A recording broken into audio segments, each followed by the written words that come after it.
Hello and welcome my dear students.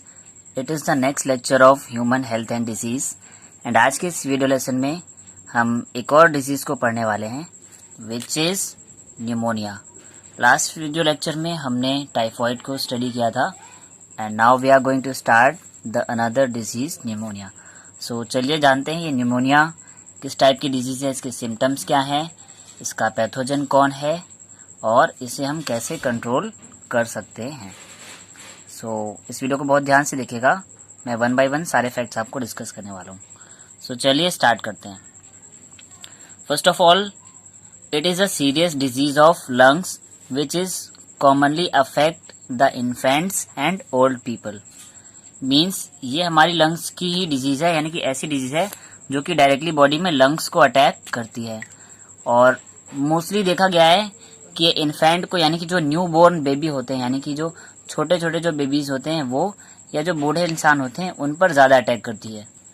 But it can affect the people in any as.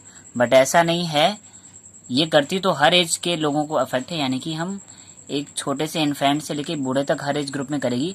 But infant यानी कि बच्चों और बूढ़ों के केस में इसका जो इन्फेक्शन है वो ज़्यादा देखने को मिला है. नेक्स्ट पॉइंट की बात करें तो it is a bacterial disease. Means इसका जो पैथोजन होगा वो कोई ना कोई बैक्टीरिया होगा, यानी कि ये जो डिजीज है वो बैक्टीरिया के थ्रू स्प्रेड हो रही होगी. जान लेते हैं इसके पैथोजन, यानी कि इसके जो कॉजिंग एजेंट हैं वो कौन कौन से हैं, यानी वो कौन से बैक्टीरिया हैं जो निमोनिया डिजीज कॉज करते हैं. In humans pneumonia is cause by bacteria. 2 type के बैक्टीरिया होते हैं, एक तो स्ट्रेप्टोकोकस निमोनी एंड जो दूसरा होता है वो होता है हीमोफिलस इन्फ्लुएंजी. तो ये कुछ 2 टाइप के कॉमन बैक्टीरिया हैं, एक तो स्ट्रेप्टोकोकस निमोनी और दूसरा हीमोफिलस इन्फ्लुएंजी. इन दोनों बैक्टीरिया से जो है निमोनिया मोस्टली कॉज होता है, यानी कि मोस्टली निमोनिया के लिए ये दोनों बैक्टीरिया ही रिस्पॉन्सिबल होते हैं. नाउ ये जो निमोनिया है इसकी भी 2 कैटेगरीज देखी गई हैं, एक तो स्पेसिफिक निमोनिया और दूसरा सेकेंडरी निमोनिया. तो हमारी जो फर्स्ट कैटेगरी है विच इज स्पेसिफिक निमोनिया. तो स्पेसिफिक निमोनिया का मतलब क्या होता है, those people who have normal respiratory system suffer from specific pneumonia. यानी कि ऐसे ऑर्गेनिज्म जिनके लंग्स में कोई भी रेस्पिरेटरी डिसेबिलिटी नहीं है, यानी कि उनका जो रेस्पिरेटरी सिस्टम है वो पहले से ही नॉर्मल है, अगर उनमें निमोनिया की डिजीज आती है तो उस कंडीशन को बोलते हैं स्पेसिफिक निमोनिया. यानी कि ये वो कैटेगरी है जो कि नॉर्मल हेल्दी पर्सन्स में आएगी. And specific pneumonia is caused by bacterium Streptococcus pneumoniae. तो जो हमारी जो पहली कैटेगरी है स्पेसिफिक निमोनिया की, इसके लिए जो पैथोजन होगा वो हमारा पहला पैथोजन होगा जो कि है स्ट्रेप्टोकोकस निमोनी. इसके बाद जो दूसरा टाइप का जो निमोनिया है, पहला तो स्पेसिफिक हो गया, जो दूसरा है वो है सेकेंडरी निमोनिया. तो सेकेंडरी निमोनिया क्या होता है इसे भी जान लेते हैं. Those people who suffer from any lung disease already suffer from secondary pneumonia. यानी कि ऐसे लोग जो पहले से ही लंग्स से रिलेटेड, फेफड़ों से रिलेटेड किसी न किसी बीमारी से पहले से ही ग्रसित हैं, यानी कि उनमें ऑलरेडी कोई ना कोई लंग डिसऑर्डर प्रेजेंट है. ऐसे लोगों में अगर निमोनिया आ जाता है तो हम उसे बोलेंगे सेकेंडरी निमोनिया. सेकेंडरी निमोनिया के लिए जो पैथोजन है वो कौन सा है, secondary pneumonia is spread by staphylococcus. तो हमारा जो पहला निमोनिया था स्पेसिफिक निमोनिया, उसके लिए जो बैक्टीरिया था वो स्ट्रेप्टोकोकस निमोनी, और सेकेंडरी निमोनिया के लिए है स्टेफाइलोकोकस. तो ये हमने पढ़ लिए निमोनिया के कुछ कॉमन पैथोजन और कितने टाइप का निमोनिया देखने को मिलता है. नेक्स्ट जो हमारा इम्पोर्टेंट पॉइंट आता है that is mode of infection, यानी कि किस किस तरह से ये डिजीज फैल सकती है. तो सबसे important point, the infection is airborne. यानी कि ये जो डिजीज है ये हवा के संपर्क में आने पर एयर के कांटेक्ट से ही फैल जाती है. सेम एज जैसे कि कोरोना फैलता है कि एयर में ही पार्टिकल जो है एक पर्सन से दूसरे पर्सन में ट्रांसफर हो जाते हैं. तो सेम यहाँ पर भी निमोनिया में भी यही कंडीशन है. और कोरोना के केस में भी जितने भी लोग हैं उनको सबसे पहले क्या हो रहा है, कोरोना होता है, देन वो निमोनिया के शिकार हो जाते हैं और उसके बाद जो कंडीशन है थोड़ी सी क्रिटिकल हो जाती है।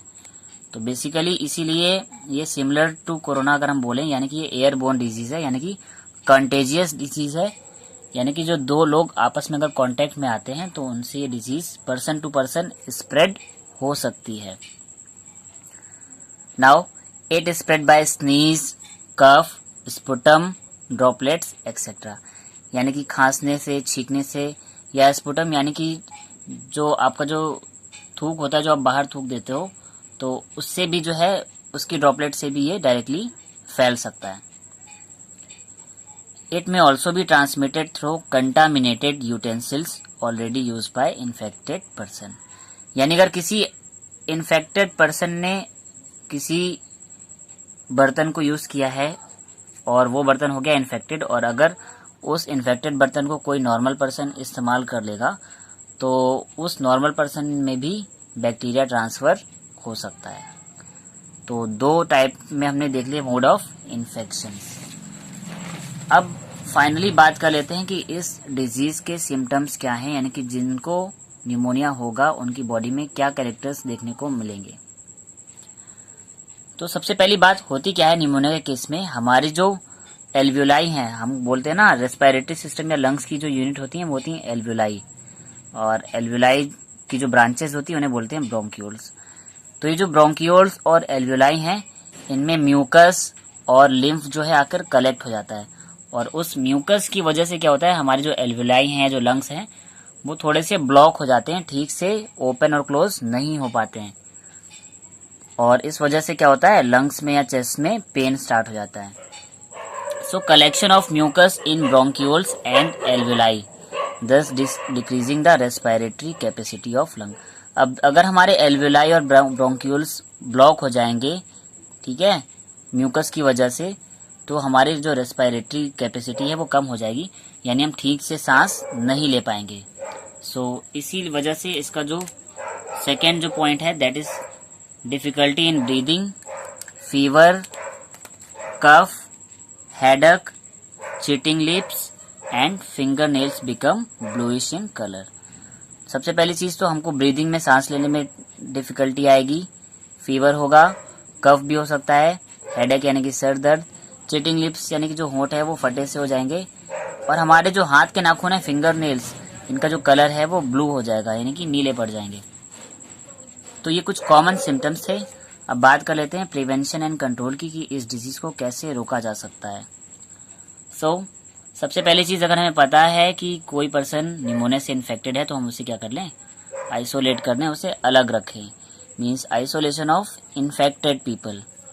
सेकेंड कंडीशन क्या है, the cloth and utensils of infected person should not be used by healthy person, यानी कि जो भी कपड़े या जो बर्तन वगैरह हैं जो एक इन्फेक्टेड पर्सन यूज कर रहा है उसे नॉर्मल हेल्दी पर्सन यूज ना करे। इसको डिटेक्ट करने के लिए जो टेस्ट होता है उसे बोलते हैं बाइल सॉल्युबिलिटी टेस्ट, यानी हमारे लिवर में जो बाइल होता है उसकी सॉल्युबिलिटी का एक टेस्ट किया जाता है, जिसके बिहाफ पर हम निमोनिया के बैक्टीरिया को एनालाइज कर लेते हैं। So bile solubility test is used to identify the disease. Pneumonia को आइडेंटिफाई करने के लिए जो टेस्ट है वो है बाइल सॉल्युबिलिटी टेस्ट। अब इसको ट्रीट करने के लिए, इसका ट्रीटमेंट के लिए कई सारी एंटीबायोटिक्स अवेलेबल हैं, उनमें से कुछ इंपॉर्टेंट है जैसे कि penicillin, ampicillin, erythromycin etcetera antibiotics are used to treat this disease. तो कुछ इंपॉर्टेंट एंटीबायोटिक्स हैं जैसे कि पेनिसिलिन, एम्पिसिलिन और इरिथ्रोमाइसिन, ये सारी की सारी जो यूज होती हैं निमोनिया के ट्रीटमेंट में यूज होती हैं। सो आई होप आपको निमोनिया से रिलेटेड सारे फैक्ट्स क्लियर हो गए होंगे। सो आज की वीडियो में इतना ही, और नेक्स्ट वीडियो में हम आएंगे नेक्स्ट डिजीज के साथ। सो ये वीडियो आपको कैसा लगा कमेंट करके बताएं, एंड अगर ये वीडियो आपको अच्छा लगा है तो प्लीज़ इसे लाइक करें एंड ज़्यादा से ज़्यादा स्टडी रिलेटेड ग्रुप्स में शेयर करें। साथ ही चैनल को सब्सक्राइब कर लें और बेल आइकन भी प्रेस कर लें ताकि आने वाले अपकमिंग वीडियोस की नोटिफिकेशन आपको टाइमली मिलते रहें। एंड अगर आपने लास्ट वीडियो मिस कर दिया है, वहाँ पर हमने डिजीज़ टाइफॉइड को डिस्कस किया था, तो आप डिस्क्रिप्शन बॉक्स में दिए गए लिंक पर क्लिक करके टाइफॉइड वाले वीडियो को भी देख सकते हैं। सो आज की वीडियो में इतना ही। Thanks my dear students. Have a nice day.